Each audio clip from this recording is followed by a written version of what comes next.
Army takes over as young men from town and country are mustered to begin their initial territorial training under New Zealand's military defence programme.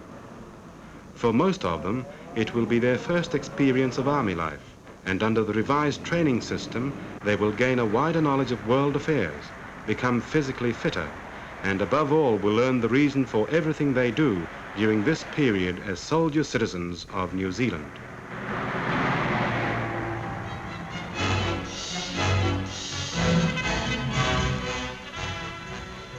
On arrival in camp, the recruits assemble on the parade ground, which they will later come to know so well. Rolls are checked, and the first step in changing into soldiers is taken as they march off to hand in their civvy gear.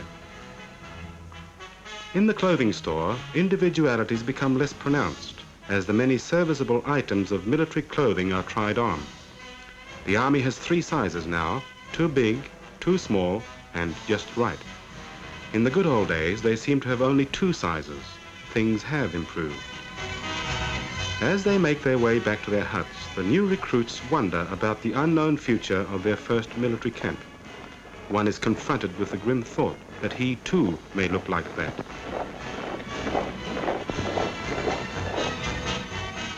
In the mess room, bare boards and tin plates are a thing of the past. By electing representatives to the messing committee, recruits have some say in the choice of food. Arranging an appointment with the commanding officer today is no problem at all. Linton Camp Commandant, Colonel L.W. Thornton, tells the recruits why they are here and what to look forward to. Firstly then, although we need not, and indeed should not, feel that war is inevitable,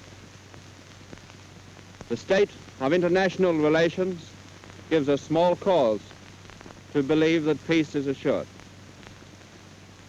Secondly, we believe that we have a right to live as part of a great and freedom-loving Commonwealth, and that if we have to defend that right, then it is prudent to prepare.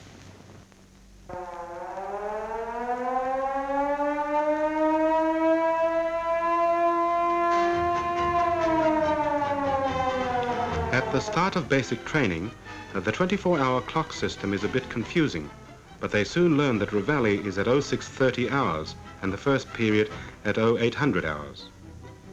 Physical fitness is #1 priority in the Army, and the physical training is specially designed to build up muscles required in the various jobs they have to do. Many recruits put on a couple of inches round the chest, put on a stone or more in weight, and even gain height. In fact, feel fitter than they have ever felt before.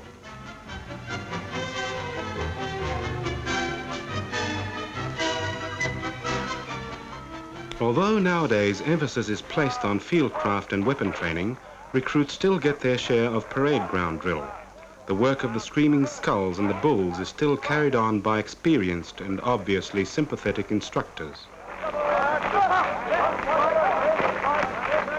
As soon as he can hold, load and aim a rifle, the trainee gets down to the range where he gains confidence by firing live practices at an early stage of training.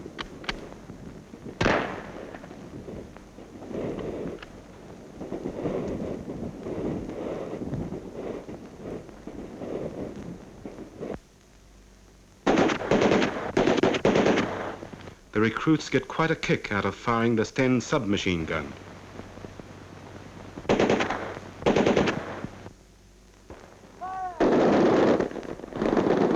Very soon, too, they master the intricacies of the Bren gun.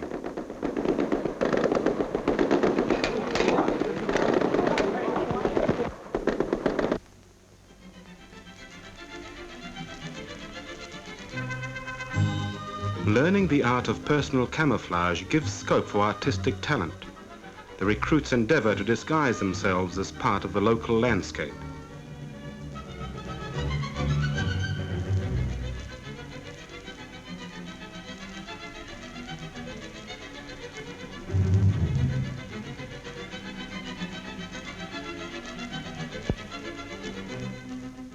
These men are looking for the enemy concealed in the paddock in front of them. They learn how easy it is to remain concealed in apparently open country by keeping quiet and still, and how to see without being seen.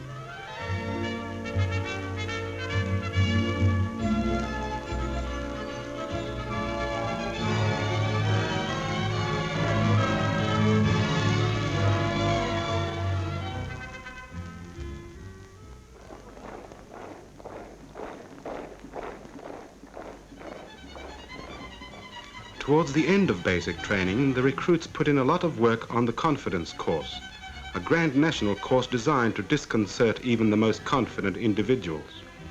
The shudder walk tips and swings in all directions, but with a little coaxing from the instructors, the recruits eventually manage to cross. This is easy as long as you remember to let go at the right time. It's a matter of timing and skill, or else fisherman's luck.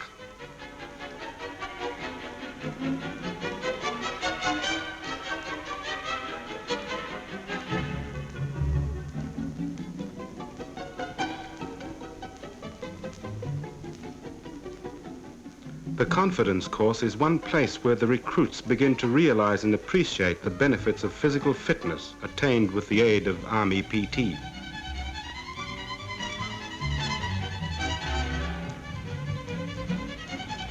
Here's another method of crossing water. All that's required is a length of wire and some determination. After a few periods on the course, the obstacles which at first daunted even the most rugged types are tackled with enthusiasm and confidence.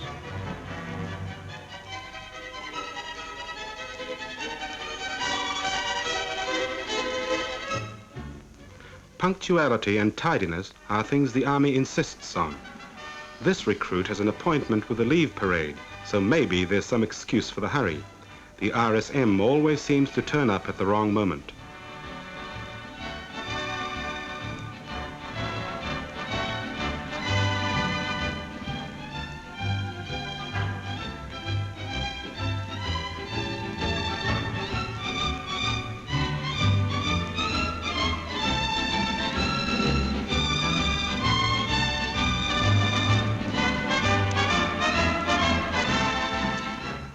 Weekend leave is occasionally granted to those with homes or relatives near the camp, and for the others, various forms of entertainment are arranged.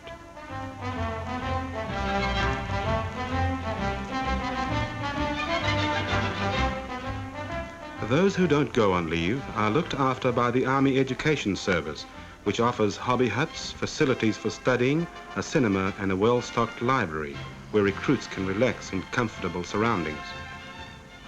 Librarians assist in catering for all tastes. There are textbooks for keen types, with travel books, novels and periodicals available for the others.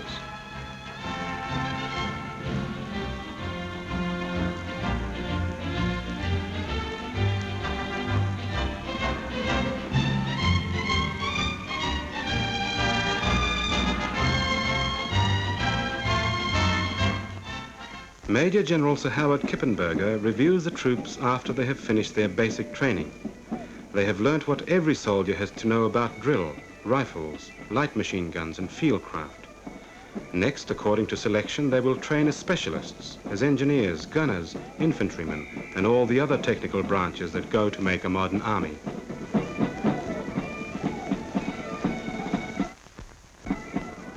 The RNZAF lends a hand to make the conditions as real as possible when the recruits man the Bofors and heavy anti-aircraft guns to practice defense against low-flying planes.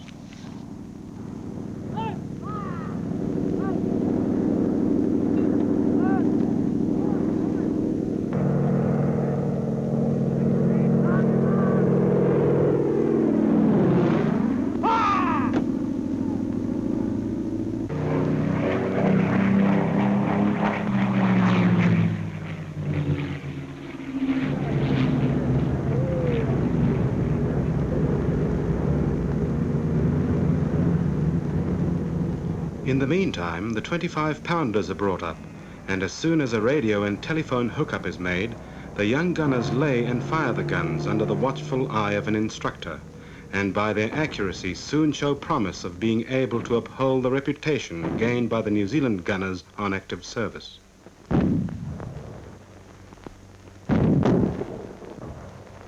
The Royal New Zealand Armoured Corps.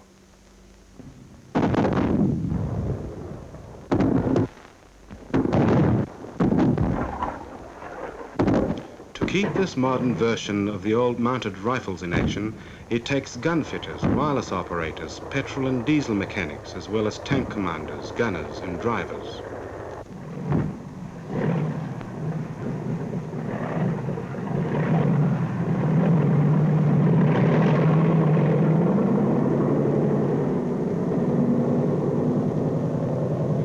As these new members of the Armoured Corps continue their highly specialized training, other recruits are working hard to live up to the proud traditions of the Medical Corps, all of whom must be able to give immediate first aid to the wounded.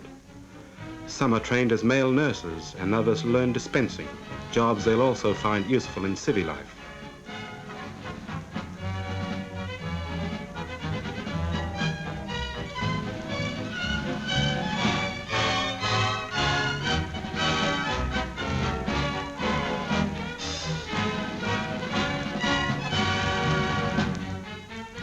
Keeping today's highly mechanized army in the field requires a constant two-way flow of heavy traffic.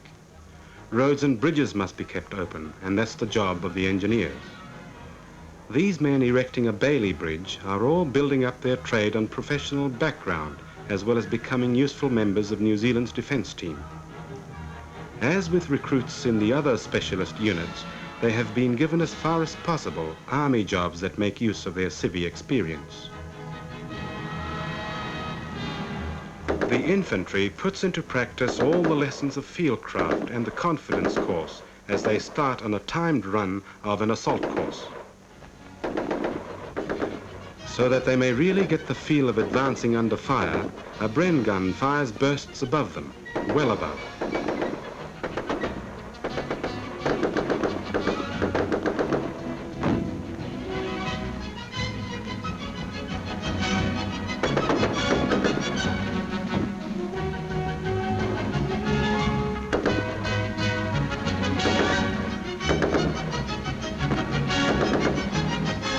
In a few short weeks, a keen spirit of competition has grown amongst the recruits, and in an all-out effort to beat the other chaps, the obstacles are overcome speedily and easily. Well, fairly speedily anyhow.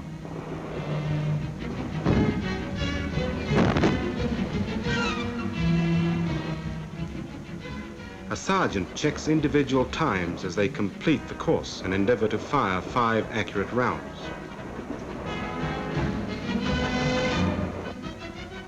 There's always keen competition amongst recruits to join the carrier platoon.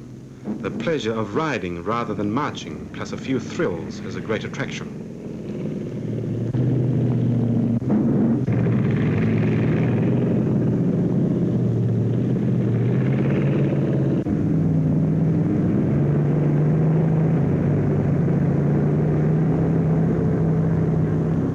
Training reaches its climax when the troops go under canvas in the open country for battle exercises under active service conditions. The exercises are directed by radio from the Signal Corps wireless van, and in the platoon areas recruits get in some real digging. Out in the desert-like country that must remind many of the instructors of 8th Army days, the new soldiers get practical experience of all the lessons of the last few weeks. Carriers, anti-tank guns, mortars and infantry all work together for the first time as they throw their full weight against an imaginary enemy.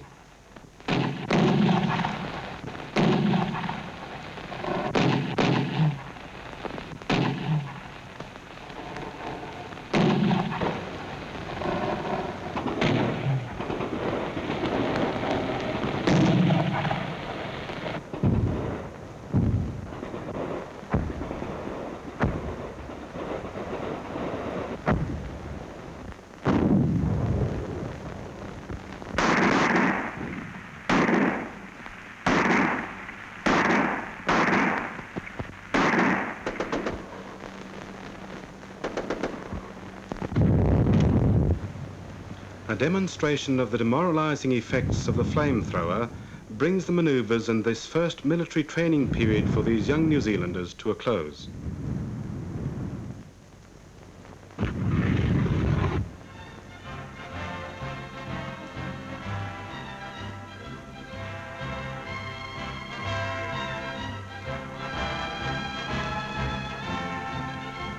The high degree of military efficiency achieved by these men is a matter of pride for them and their instructors. They have made friendships which will endure throughout the ensuing years of their lives. They have developed physically and have a keener appreciation of their part as soldiers and civilians of our country. By their enthusiasm and hard work, they have set a high standard for all future territorial recruits.